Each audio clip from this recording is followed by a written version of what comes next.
So, as I said, there are overlaps. They photograph the family, they photograph outside.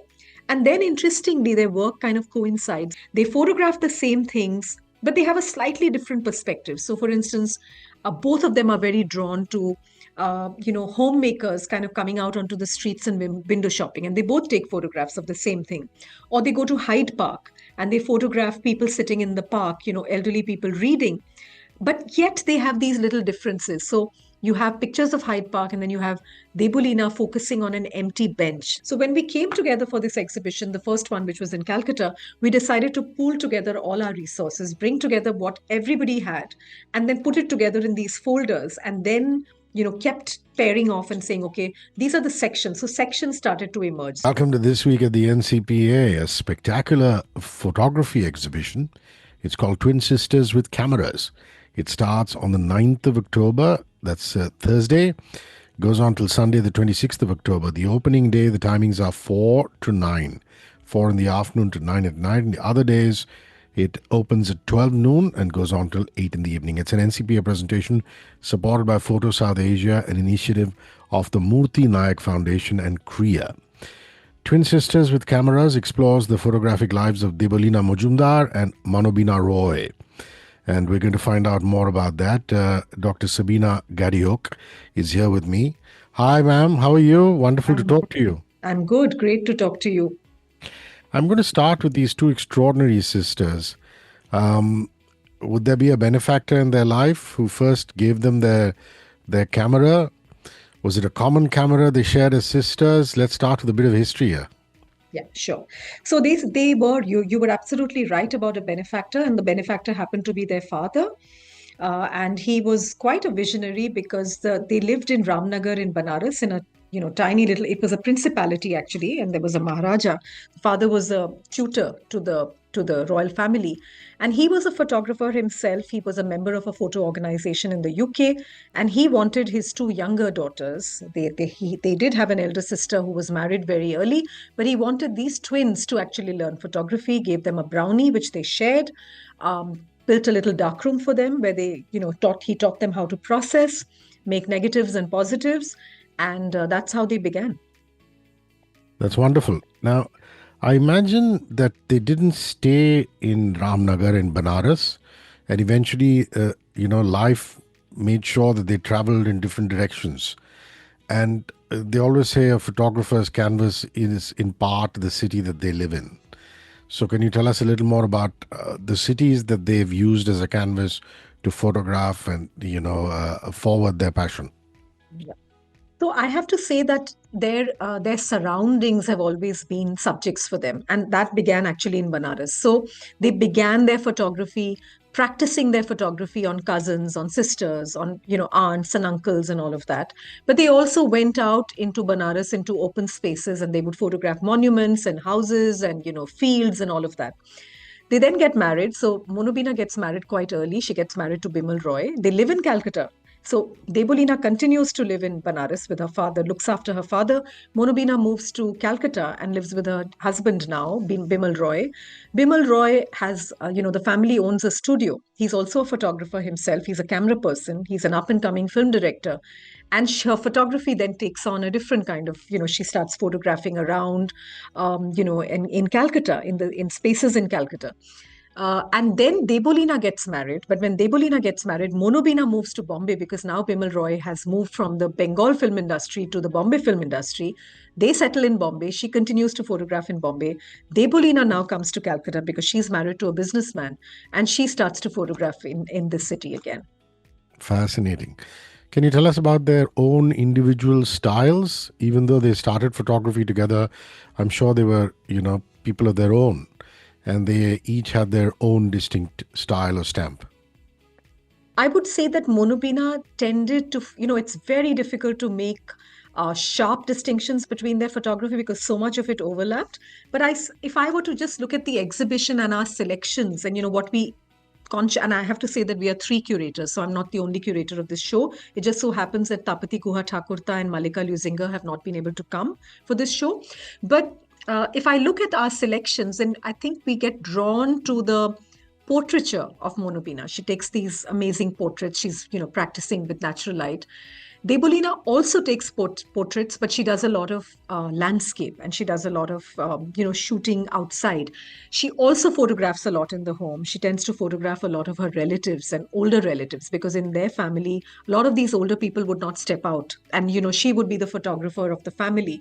So as I said, there are overlaps. They photograph the family, they photograph outside. And then interestingly, their work kind of coincides when the two of them, you asked me this question about cities. In 1959, they make a very important journey together. I think one of the children is unwell, and they go to Bombay, to London, and from London they go to Geneva and they go to Paris. So they travel, and when they travel, I mean, you can just imagine the sight of each of these sisters with multiple children wearing saris with their cameras around their necks, traveling in public transport, because they don't have cars at their disposal, so they're traveling by bus and they're traveling by train. They're walking the streets with all their kids in tow, and they are photographing. And there you find that a lot of their photography comes together. They photograph the same things, but they have a slightly different perspective. So, for instance, both of them are very drawn to, homemakers kind of coming out onto the streets and window shopping, and they both take photographs of the same thing.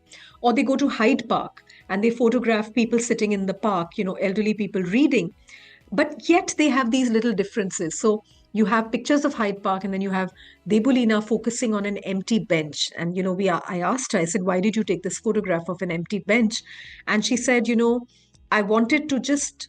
Uh, it reminded me of a season in Bengal called Hemonto, which is a season just before winter.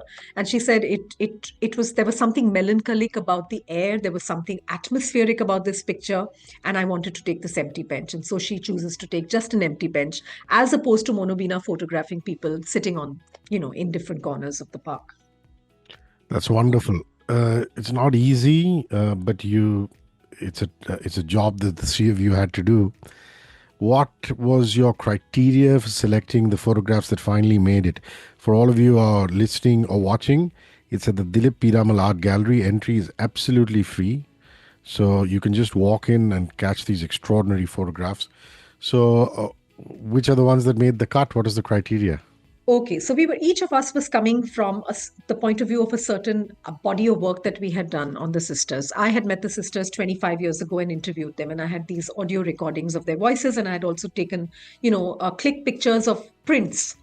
Tapati had worked a lot more on Debulina, which is one sister, the Calcutta sister, whose work was kept in in the archive of the Center for the Study of Social Studies in Calcutta. Malika, who's a bit younger than us, had actually done a PhD revisiting my work and a little bit of Tapati's work, and had done her PhD, quite an award-winning PhD, in the UK. And so we were all, and she had taken her own, sets of pictures. So when we came together for this exhibition, the first one, which was in Calcutta, we decided to pool together all our resources, bring together what everybody had, and then put it together in these folders, and then kept pairing off and saying, okay, these are the sections. So sections started to emerge. So from this larger mass, we said, okay, the women should become one section, children and pets should become another section, landscape should be another section, London should be another section. And then, then it becomes a process of kind of pairing out and saying, okay, this is a stronger picture, this is not as strong. And then you kind of, those are curatorial decisions that you make. I believe the exhibition has already traveled pretty well. Lucknow, Delhi, Bengaluru, and now at the Dilip Piramal Art Gallery at the NCPA. But what is quite tragic is I believe the sisters never lived to see any of their work being publicly shown. That's such a pity, isn't it? Yeah, yeah. So I'll add Hyderabad and Calcutta, of course. So we are 6 cities now. Um, yes, it's unfortunate. They passed away. One sister passed away in 2000, and the other one or 2001, and the other one in 2011.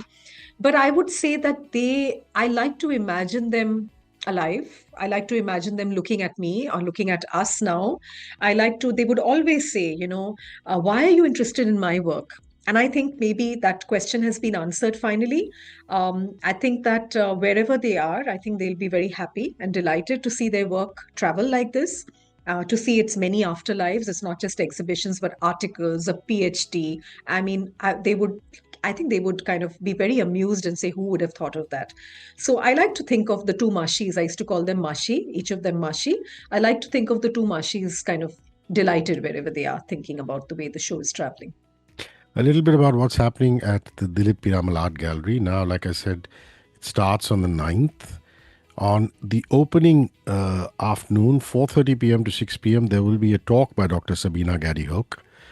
And on the 10th, there are two curatorial walkthroughs, one at 12 in the afternoon and the other at 5 in the evening. And the 11th, there's one at 12 noon. And on the 25th, there's a walkthrough at 5 p.m. and a film screening at 6:15 p.m. And then finally on the 26th at 5 p.m., there's another curatorial walkthrough. Don't worry, you don't have to remember all of that. All you have to do is go to ncpamumbai.com, and in the listings, you have all those details. And when you go and check out the listings on Book My Show, you'll find them there too. So, what's your talk going to be about? Just a brief summary of what you're planning to speak on. It's going to be, the exhibition is there for everybody to see. The talk will actually bring together my work on the two sisters. So I would like to talk about my journey with the two sisters. I'd like to place them in a context of amateur photography and why it's important. Everybody says, well, ultimately it was home. It was it was in the home, and it was like amateur. And I want to place that in a certain history and why that history is so important, and why that history is so important to include in a history of photography. Because for too long we've had a history of photography about professional work, the great masters approach, and why shouldn't they be considered great masters? Well said. And the walkthrough, will it just be the photographs that you've curated? Or are you going to take them through the entire gallery and show all the photographs that the three of you have cumulatively curated? Absolutely, through the entire gallery. If my co-curators had been here, then they would be part of the curators walks as well. So we will take them. I would like to take everybody through the entire gallery and walk them through. Maybe some more stories that an exhibition cannot tell you everything. So maybe a little more about about little insider stories about the show. Now, something special. 25th at 6:15 in the evening, there's a film screening at the Little Theatre. This is not at the Dilip Piramal Art Gallery, this is at the Little Theatre. It's Three Women and a Camera, a 1998 documentary made by Dr. Sabeena. You've not only had Homai Vyarawalla in the documentary, but you've also authored a book called The Camera Chronicles of Homai Vyarawalla, which is really a seminal book on India's first woman press photographer. So, talk to me about this documentary. You're screening it here. I think it makes absolute sense because these two sisters, their work, and these other three women and their camera. I leave you to tell the story. So that's how it all began, actually. In 1997, I was making a film. It began with a film. I was supposed to make a film about three women photographers. I already knew that I wanted Dayanita, Singh, and Sheba, Chhachhi, who are now very, very, very significant photographers, not just in India, but, globally. But did not know about Homai Vyarawalla, and it was a chance kind of I think it was an NDTV story on this woman, and I happened to see it, and I said, my God, how did I not know about this woman? I'd always been a camera person myself. I was a videographer. I used to I used to operate the video camera, and I was very interested in a legacy of women and the camera. And I said to myself, if I can't find women, film camera women, then I would find women who were photographers. And Homai seemed to be that history that I was looking for. So I went to Baroda, met her, interviewed her. The film happened, which was about these three women, one older woman and two younger women at that time. And I realized that it would not do justice to Homai to just have 18 minutes of her in a film. And so I was fascinated by her story. I kept going back to Baroda, and that ended finally with the book. But what is interesting about the film is that the film actually leads into the exhibition, because towards the end of I don't want to tell you too much about the film, but towards the end of the documentary, we are introduced to Dayanita's mother, who was a photographer like these two women, who photographed at home, who was an amateur photographer, but a absolutely gifted photographer. And the film, almost the climax of the film, is our introduction to this other woman, this fourth woman in the film, so to speak. So in a way, I think that the film holds the key to opening up my curiosity about other women like Noni Singh, Dayanita's mother. And that's how I began to work on all these other women as well. So I How think they're lovely. connected. Yeah. So the NCP were kind enough to send me a PDF file of some of the photographs that are going to be exhibited. I love this one about a boy who's actually sitting in a small little boat, and he's looking at a massive sailing ship. And obviously, the idea is that perhaps he's dreaming of sailing in that ship.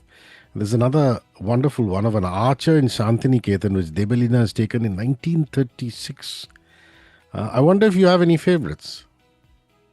Well, my favorites are the ones I think that you'll see one of them, which is the one that NCPA is using, the girl in the striped dress. That's Aparajita, the daughter of Manobina. It's a beautiful photograph, very atmospheric. I think that's the photograph that NCPA has used. But I'm also very personally very fond of another photograph, which is a photograph taken by Debolina of, we call it the pearl necklace. It's a woman, and she's very prominent in the show here.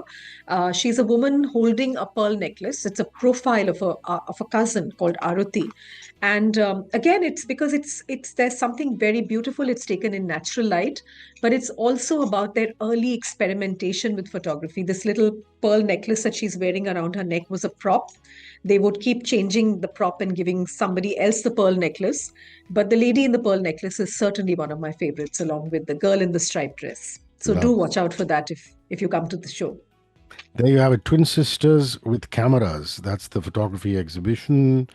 It explores the photographic lives of Debalina Mazumder and Manobina Roy.